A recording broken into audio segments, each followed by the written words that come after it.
Sir, 2 साल में बिहार में 21 ब्रिज गिरे हैं। क्यों बोल रहे हैं? कोई एक्टिविस्ट नहीं है, कोई पीआईएल नहीं है, कोई केस नहीं है। सुओ मोटो ही कर लीजिए, आपकी सरकार है वहां पे। पर एक सेकंड, मैं राजेश जोशी जी को लाना चाहती हूँ।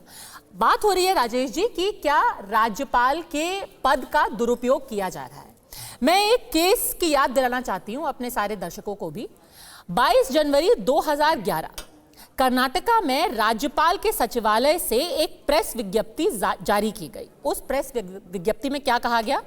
बेंगलुरु के 2 अधिवक्ताओं ने श्री सिराजिन बाशा, श्री केएन बालराज, उन्होंने 28 दिसंबर 2010 को एक याचिका दी है और उन्होंने कहा है कि श्री बीएस येदियुरप्पा के खिलाफ केस दर्ज किया जाए। भ्रष्टाचार और आपराधिक कदाचार के विभिन्न गंभीर आरोपों के लिए मुख्यमंत्री श्री बीएस येदियुरप्पा पर उचित न्यायालय में मुकदमा चलाने के लिए आपराधिक प्रक्रिया संहिता के तहत कर्नाटका के महामहिम राज्यपाल ने विचार किया है और मुकदमा चलाने की मंजूरी दे दी गई है। 2011 में बिल्कुल यही स्थिति थी। बीएस येदियुरप्पा मुख्यमंत्री थे, हंसराज भारद्वाज राज्यपाल थे और उन्होंने कहा कि इनके ऊपर केस चलाया जाना चाहिए। बीएस येदियुरप्पा को मुख्यमंत्री के पद से इस्तीफा देना पड़ा था। अब अगर 2024 में ऐसा ही केस सामने आया है तो राज्यपाल ने भी वैसा ही फैसला लिया है। इसको पद का दुरुपयोग क्यों बोला जा रहा है? देखिए पद्मजा जी, ये जो राज्यपाल का पद है उस पर बहुत सारे सवाल पहले से ही लग रहे हैं, चाहे केरल हो या तमिलनाडु हो या दिल्ली के राज्यपाल हो या पंजाब के राज्यपाल हो। हर जगह से इस तरह की खबरें बीच बीच में आती रही। हमारे श्रोता, आपके दर्शक जो है उससे वाकिफ हैं कि उनकी जो भी कार्रवाइयां होती हैं उस पर सवालिया निशान लगते हैं और ये मैसेज जाता है कि वो राष्ट्रपति के एजेंट के तौर पे नहीं बल्कि प्रधानमंत्री के एजेंट के तौर पे राज्य में काम करते हैं। यानी जो रूलिंग गवर्निंग पार्टी है केंद्र में, उसके एजेंट के तौर पे काम करते हैं। और ये बात सिर्फ भारतीय जनता पार्टी एनडीए सरकार के लिए नहीं, यूपीए सरकार में भी इसी तरह का एक तरह का व्यवहार रहता था। एक तो ये जो इंस्टीट्यूशन है राज्यपाल का, ये रिडंडेंट है, इसकी कोई जरूरत नहीं है। न ये जनता से चुने जाते हैं, न ये किसी के लिए जवाबदेह होते हैं। ये सिर्फ जो है राज्य की जो रिपोर्ट्स हैं, लॉ एंड ऑर्डर कैसा है उसकी रिपोर्ट केंद्र को देने की जिम्मेदारी होनी चाहिए थी। लेकिन अब ये एक्टिव पॉलिटिक्स में हिस्सा लेते हैं। पश्चिम बंगाल के तमाम राज्यपालों को देख लीजिए, वो एक्टिव आइडियोलॉजिकल फाइट कर रहे हैं। वो त्रिपुरा में आइडियोलॉजिकल, वेस्ट बंगाल में आइडियोलॉजिकल फाइट कर रहे हैं। तो ये तो एक इंस्टीट्यूशन जो है वो एक तरह से दरकिनार। बहरहाल मैं एक राजनीति पर बात करना चाहता हूं। कर्नाटक में जो कुछ हो रहा है, कर्नाटक में बगल में जो है वो महाराष्ट्र है। महाराष्ट्र में भी चुनाव घोषित नहीं हुए हैं लेकिन होंगे।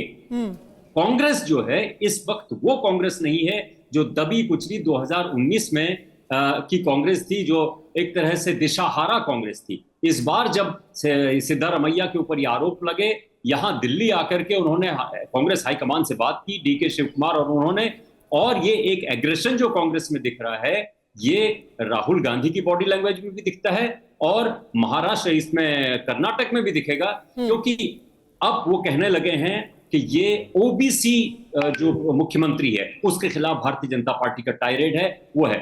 उनका असर कोल्हापुर इलाके में, जो कोल्हापुर महाराष्ट्र का इलाका है जहां गडरिये कुर्बा जाति के लोग रहते हैं ज्यादातर, और गडरिये कुर्बा जाति के खुद सिद्धारमैया हैं, उनको अब वो कांग्रेस उसको ओबीसी पर अटैक के तौर पे देख रही है। सर भ्रष्टाचार पर मतलब ये तो चुनावी स्ट्रैटेजी बताने लग गए। भ्रष्टाचार नहीं, वो कह रहे हैं कि आप चुनावी स्ट्रैटेजी के तहत ही सिद्धारमैया के खिलाफ केस कर रहे हैं, क्योंकि उनकी जो अहिंसा का फॉर्मूला है, अल्पसंख्यक और दलित को वोट अपने खींच के लाते हैं, उसी पे आप चोट करना चाहते हैं।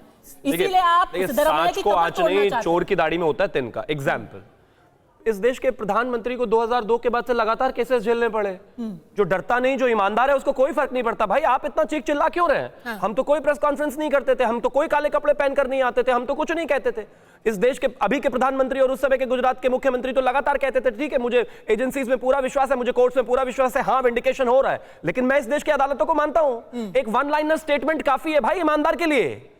लेकिन अब जिसने चोरी की है उसको तो डिफेंस लगेगा भाई। अवधेश जी, आपको लग रहा है कि कर्नाटका का असर और उसकी जो शौक है वो महाराष्ट्र में महसूस किया जाएगा और इसी के तहत ये पूरा केस शुरू किया गया है? ये मुझे नहीं लगता है कि राजेश जी एक मिनट, मुझे नहीं लगता है कि कर्नाटक समझ नहीं आया। कर्नाटक के भ्रष्टाचार अगर सिद्धारमैया के विरुद्ध मुकदमा चलता है तो उससे महाराष्ट्र की राजनीति प्रभावित होगी। ये हाँ, अगर ये इशू इतना बड़ा बनता है जिसमें कांग्रेस के बाकी नेता भी घिर जाते हैं और कुछ उस ढंग से आता है तभी होगा। नहीं, पर अगर मजबूत नेता जेल चला जाएगा तो कांग्रेस का कॉन्फिडेंस पे थोड़ा कम तो होगा ना। बिल्कुल नहीं, अभी एकदम मजबूत पार्टी है, आप उनको लोकसभा में भी देखिए। अगर ये कार्रवाई आगे बढ़ती है, इनको मुख्यमंत्री पद से त्याग पत्र देने की नौबत आती है, जेल जाने की नौबत आती है, इनकी पत्नी के जेल जाने की नौबत आती है, तो चुनाव में एक बड़ा मुद्दा हो सकता है। लेकिन अभी उस सिचुएशन में यहाँ जो ये दो बातें हम लोग ध्यान, चुनावी मुद्दा ही नहीं, कांग्रेस को कमजोर भी कर सकता है ये। क्योंकि आपके बड़े बड़े नेता जब सब जेल में चले जाएंगे तो कांग्रेस भी तो कमजोर होगी। कांग्रेस के जो मुद्दे हैं, जो अंबानी अडानी सारा उठा रहे हैं विपक्ष के नेताओं का, वो सब चलेगा और उसका असर पड़ेगा। लेकिन यहाँ की घटना में पद्मजा जी, 1 जुलाई को प्रदेश के ही एक IAS अफसर वेंकट चिलैया ने, उसने अपनी जांच में पाया कि यहाँ अनियमितता हुई है। ये कोई पहले, उसके बाद वो जितने अफसर थे उसको वहां के गृह मंत्री ने तबादला कर दिया, वहां से हटा दिया मैसूर से। तो ये मामला अभी पीछे का तो 1 जुलाई से धीरे धीरे आगे बढ़ा है। तो ये ऐसा नहीं कि अपने आप आ गया है। उन अफसरों का तबादला क्यों किया गया, उसकी जांच रिपोर्ट की बात अखबारों में सामने आ गई है।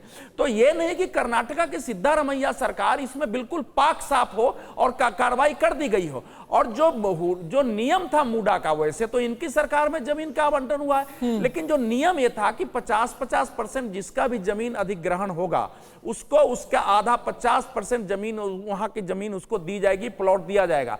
अब वो सस्ती जमीन के बदले 14 प्लॉट उसको बहुत एलिट एरिया में दे देना, ये आसानी से नहीं हो सकता है। उसमें अफसर भी शामिल होंगे, सब शामिल होंगे। ये किसी भी स्तर पर बिल्कुल सदाचार का मामला तो नहीं दिखता है। भारतीय जनता पार्टी पर यह सवाल उठता है और ईडी पर भी उठता है कि सोनिया गांधी पर 2012 से केस है, 24 तक उस केस का क्या हुआ है? 12-12 साल केसेस क्यों पड़े हुए हैं लोगों के अंदर?